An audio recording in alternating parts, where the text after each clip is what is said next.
Assalamualaikum warahmatullahi wabarakatuh. Anak-anak sekalian, gimana kabarnya? Mudah-mudahan kamu sekalian dalam situasi sehat walafiat. Pada kesempatan siang hari ini, saya akan melanjutkan tafsir tentang surat yang kemarin sudah saya sampaikan, ialah surat An-Nas.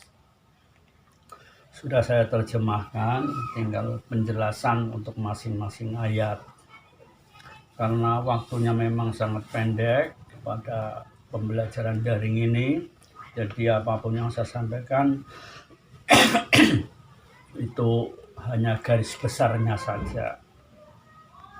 Silakan dilihat kembali kitab kamu, lihat surat An-Nas.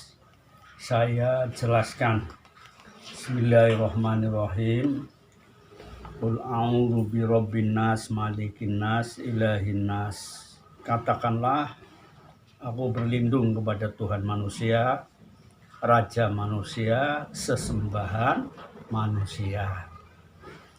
Min syarril waswasil khannas, dari kejahatan atau bisikan setan yang bersembunyi, al-khannas. Alladzi yuwaswisu fi sudurin nas, yang membisikkan kejahatan ke dalam dada manusia. Minal jinnati wan nas, yang terdiri dari jin maupun manusia. Anak-anak sekalian, bahwa surat ini adalah surat yang menganjurkan kita untuk selalu minta perlindungan. Minta perlindungan adalah minta sesuatu yang dirasakan bisa mengganggu pada diri kita. Di sini kalimatnya adalah qul, katakanlah. Ini awalnya memang perintahnya kepada Rasulullah, bahwa Rasulullah SAW diperintahkan untuk minta perlindungan kepada Robnya manusia. Yang dimaksudnya Rob manusia di sini adalah Allah Subhanahu wa Ta'ala. Sebab Rob itu yang menciptakan dan yang memelihara dan yang merawatnya. Dengan kekuasaannya Allah telah menciptakan manusia, juga merawatnya. Artinya apa? Memberikan fasilitas yang cukup untuk kepentingan hidupnya, juga memberikan bimbingan yang berupa wahyu, ialah agama. Itu adalah salah satu bentuk pemeliharaan yang dilakukan oleh Allah Subhanahu wa Ta'ala kepada makhluknya yang namanya manusia. Oleh sebab itulah Allah disebut Rabbun Nas, Tuhannya manusia. Kita terjemah Tuhan, tapi pengertiannya itu tadi. Malikin Nas, Allah itu adalah yang menguasai. Allah yang menciptakan, memelihara, dan yang mengendalikan, yang mengatur, yang menguasainya. Jadi apapun yang terjadi pada kita, katakanlah kita punya umur panjang, kita punya rezeki yang cukup, sampai saat-saat kita kematian pun semua adalah berada di bawah kekuasaan Allah Subhanahu wa Ta'ala. Oleh sebab itulah, ketika di dalam hal-hal tersebut memungkinkan kita akan menghadapi kendala, kita kembalinya ya kepada Allah Subhanahu wa Ta'ala. Termasuk dalam rangka minta perlindungan. Ilahin nas, ilah itu sesembahan. Karena Allah adalah yang menciptakan manusia. Allah yang memberikan pemeliharaan kepada manusia.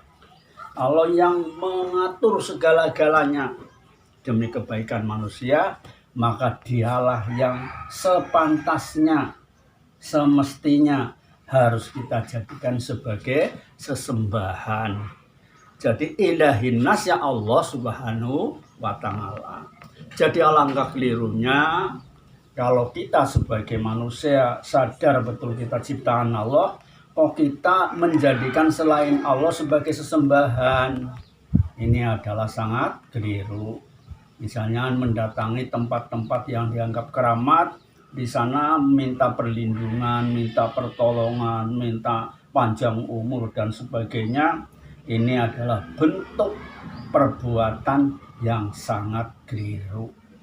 Kepada Allah lah semestinya kita menggantungkan segala sesuatunya.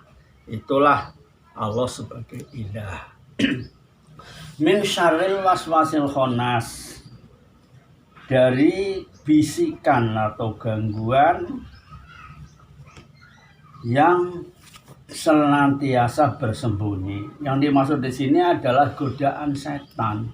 Yang namanya setan itu makhluk yang karakternya itu sangat buruk, selalu berusaha untuk menyesatkan manusia. Kapan saja manusia punya niat yang baik, manusia punya niat yang positif, disitulah setan berusaha untuk menyimpangkan niatnya. Caranya setan itu bisa masuk ke dalam hati sanubari manusia, sehingga kita hatinya sudah kemasukan bisikan setan kok sampai mempan, maka pola pikir seseorang dikendalikan oleh setan itu sendiri. Nah, sementara setan itu adalah makhluk yang kita tidak bisa melihat, kita tidak bisa meraba, karena itu di luar jangkauan kemampuan kita. Nah, oleh sebab itulah, karena setan itu selamanya berusaha untuk menyesatkan manusia, kita satu-satunya solusi adalah minta perlindungan kepada Allah Subhanahu wa Ta'ala, sebab Allah lah yang mampu segala-galanya. Hal-hal yang di luar kemampuan kita berada di bawah kekuasaan Allah.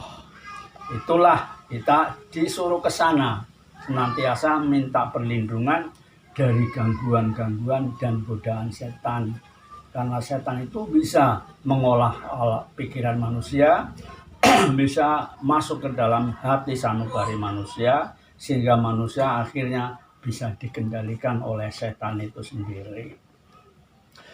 Minal jinnati wan nas, dari kalangan jin maupun manusia. Kalau dari kalangan jin memang kita tidak bisa mendeteksi, karena jin itu termasuk makhluk gaib yang tidak bisa kita lihat, tidak bisa kita raba. Tetapi jin-jin nakal itu ya setan, itulah yang mau menyesatkan kita, mau mengganggu kita.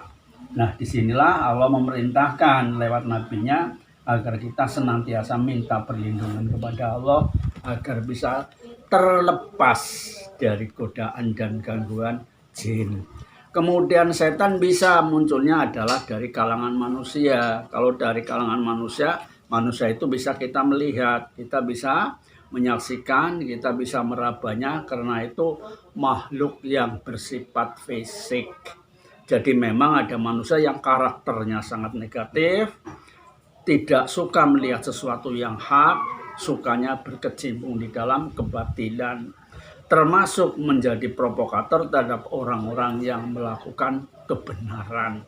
Mereka mempengaruhi agar katut terhadap ajakan-ajakan mereka.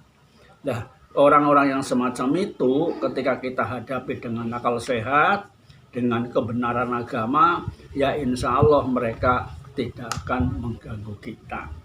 Namun di balik itu, karena kemampuan kita terbatas, kita jangan sampai mengandalkan ilmu kita. Kita jangan mengandalkan kemampuan kita. Kita jangan mengandalkan kekuatan yang ada pada kita. Kembalilah kepada Allah Subhanahu wa Ta'ala. Hanya kita berusaha semaksimal mungkin sesuai dengan kekuatan dan kemampuan kita. Lah itulah anak-anak sekalian, sekedar yang bisa saya sampaikan.